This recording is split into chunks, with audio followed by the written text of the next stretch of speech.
Hello and welcome to the scale/proportion Bellringer practice. Today we are going to be talking about what scale means and how it's used in artwork, as well as trying it out for the first time. Now, scale refers to the comparison of sizes within a composition or space. Two examples of artists that do this really well. I love this piece by Jeff Jordan. It's called Curiosity. And look at the proportion difference. It's quite unexpected to have such a large chick, like a tiny little animal that we know in real life, next to a person that shows that this is just like a gigantic animal. So it's just kind of fun to see the difference in proportion here. This is another piece by Todd Kurtzman, and I love the way that the proportions of the person are all stretched and different sizes from what you might expect, and that just has a playful element to it. Now, for today's practice, this is going to be a watch and then try. So that means I'll talk you through it, and then you are going to begin. The instructions say, in the space provided below, draw a sculpture of something that is very tiny in real life, which I love. Tiny things are my favorite.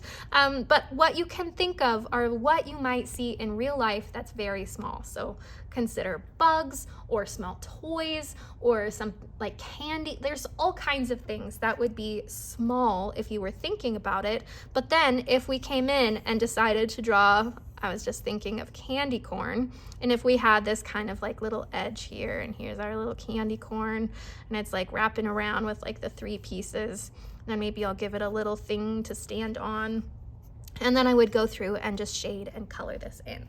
So that's a quick example of how you can show the fun element of having a different scale or proportion that's unexpected.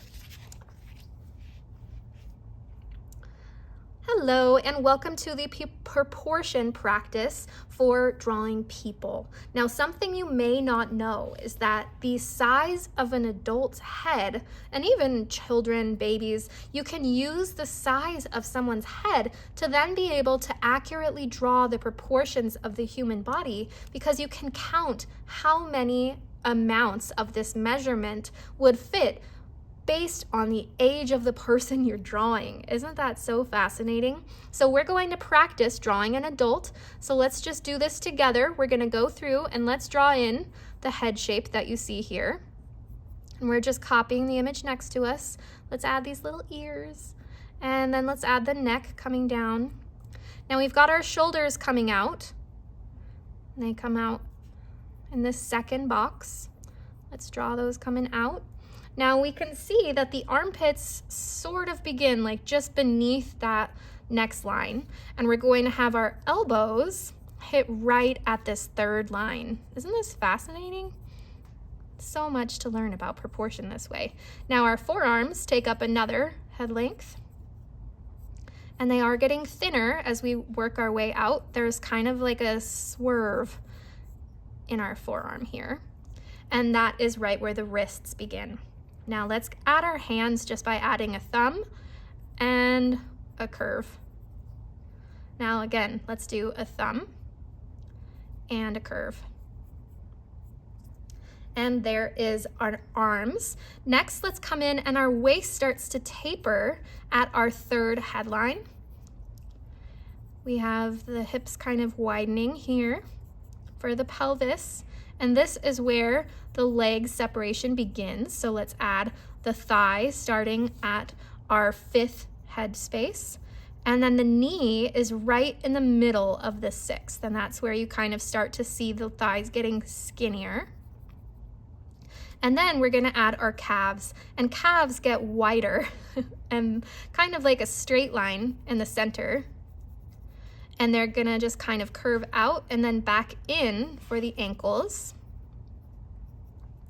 And then we'll add our feet by just adding kind of like triangular shapes down at the bottom. And there is a person. Isn't that so fun that you can use proportion to help you draw things accurately? Now, we drew an adult, and an adult has typically about 8 head widths long. Now, for a baby, you probably have noticed that a baby's head takes up so much more of their body than an adult. So let's go ahead and practice drawing a baby with 4 head widths. Now we've got the neck that comes out, but their shoulders are not quite as strong, so they're just kind of more sloped. And then we've got our armpits starting just right in the middle of our second space. We've got chunky little legs for these babies, and their separation for their legs starts just like in the middle of our third row. And then we're just gonna add in our little feet with triangles. Cute. Now we need our arms, and their hands are just like in the third one. So let's do our thumb and curve. And thumb and curve. Just like a little mitten. Oh, he's so cute. Okay, next and finally, let's do a kid, a child. So we're gonna come in, let's draw this oval. We're gonna add the neck in our second space. And in this second space is right about where the armpits begin, near the bottom. And then we have our waist right in this third one. And the fourth is right where the legs start to have separation. And we're just gonna have a little bit of space because these legs are getting skinnier as we work our way down.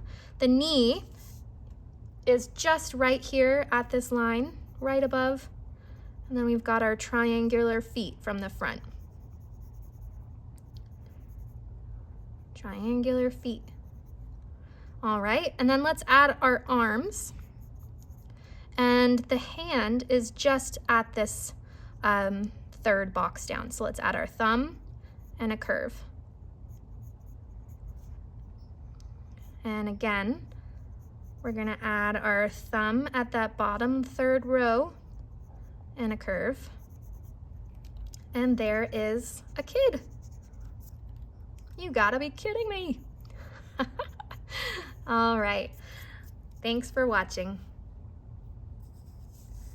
Hello, and welcome to our final practice for scale and proportion. Today is a watch and then try, and let's talk about the instructions. It says, in the space provided below, draw 2 images that play with scale.